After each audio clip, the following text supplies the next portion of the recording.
lors de la mort d'un bébé, souvent les parents sont très soudés au départ.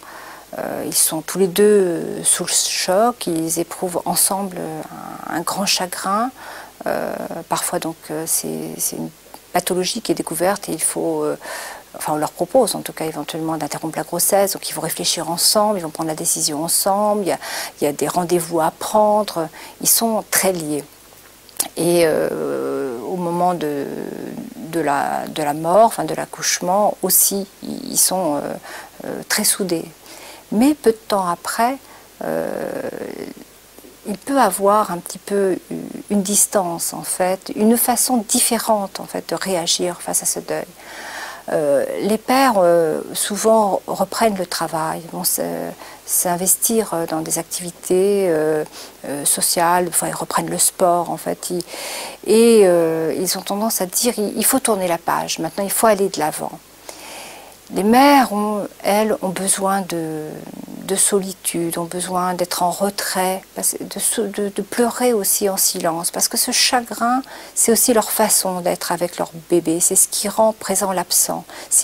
Une femme me disait, ma douleur, c'est mon cordon ombilical. Elles ont besoin de ces moments-là. Alors, évidemment, je me souviens de couples où l'homme voulait ressortir, ils avaient l'habitude d'aller à des soirées, et ils ne comprenaient pas pourquoi sa femme voulait rester à la maison.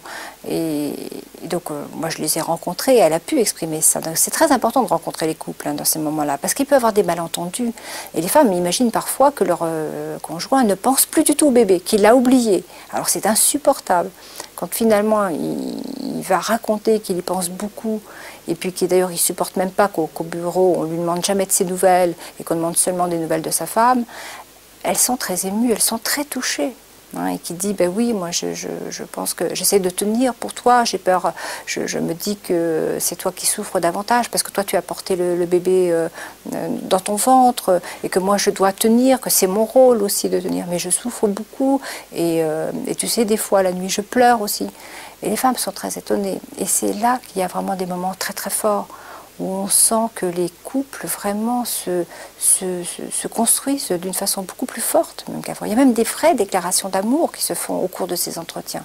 C'est vraiment extrêmement bouleversant. Donc, et les femmes comprennent aussi pourquoi, enfin elles acceptent au fond que cette temporalité soit différente. Alors, il faut savoir aussi que du côté des hommes, c'est la crainte aussi de ne pas pouvoir les aider, enfin, d'être confrontés à leur impuissance, de voir ces femmes, leurs femmes qu'ils aiment pleurer, hein, et de ne pas savoir comment faire pour les rendre heureux. C'est pour ça d'ailleurs que très souvent ils disent on va vite avoir un bébé, on va vite avoir un bébé. J'ai l'impression que c'est ça qui va les rendre à nouveau heureuses, hein, qui va permettre de les retrouver. En fait, elles ne le souhaitent pas toujours. Elles peuvent le souhaiter dans un premier temps, puis après elles ont aussi ce temps où elles ont besoin d'être avec leur bébé. Donc c'est vraiment des moments délicats. Moi je rencontre fréquemment les couples. Je pense que c'est vraiment très important. Je pense qu'il y a à la fois besoin pour les femmes de se retrouver entre elles, de se retrouver d'ailleurs aussi seules parfois avec quelqu'un qui va les écouter.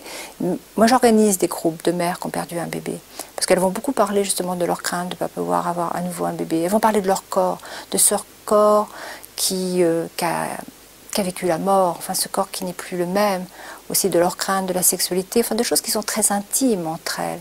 C'est extrêmement important qu'elles puissent en parler là aussi sans leur conjoint. Mais il y a aussi ce temps très important où les conjoints peuvent un peu raconter chacun à leur façon, hein, comment ils vivent cette perte, comment ils essayent de l'élaborer, comment ils font leur cheminement, hein, dans le deuil.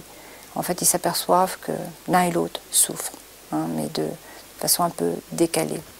Et c'est à respecter.